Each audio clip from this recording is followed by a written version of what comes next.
Lawrence அவர்கள் 2007இல் வெளியான முனி படம் இவரின் திரையுலக வாழ்க்கையை திருப்புமுனையாக கொடுத்தது.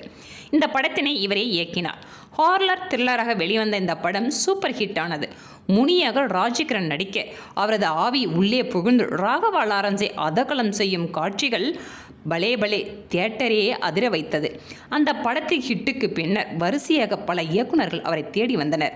தொடர்ந்து ராகவா லாரன்ஸ் அவர்கள் காஞ்சனா, காஞ்சனா 2, சிவலிங்கா, சந்திரமுகி என பேய் படங்களையே நடித்ததால் அவர் இந்த மாதிரி படங்களுக்குத்தான் சரிப்பட்டு வருவார் என முத்திரையும் குத்தப்பட்டது. இவை அனைத்துமே உடைக்கும் விதமாக கடந்த ஆண்டு தீபாவளி அன்று வெளியான கார்த்திக் சுப்புராஜின் இயக்கத்தில் வெளிவந்த ஜிகிரி தண்டா டபுள் எக்ஸ்பிரஸ் ராகவா லாரன்ஸ் ஒட்டுமொத்த இமேஜையும் உடைத்து அவருக்குள் இருக்கும் நடிப்பு திறமையை வெளிக்கொண்டு வந்தது. இந்த படம் சூப்பர் ஹிட் ஆனது. இதனைத் தொடர்ந்து தற்போது அவர் முன்னணி இயக்குநர்களின் படங்களில் அடுத்தடுத்து கமிட் ஆகி வருகிறார் என்பது குறிப்பிடத்தக்கது.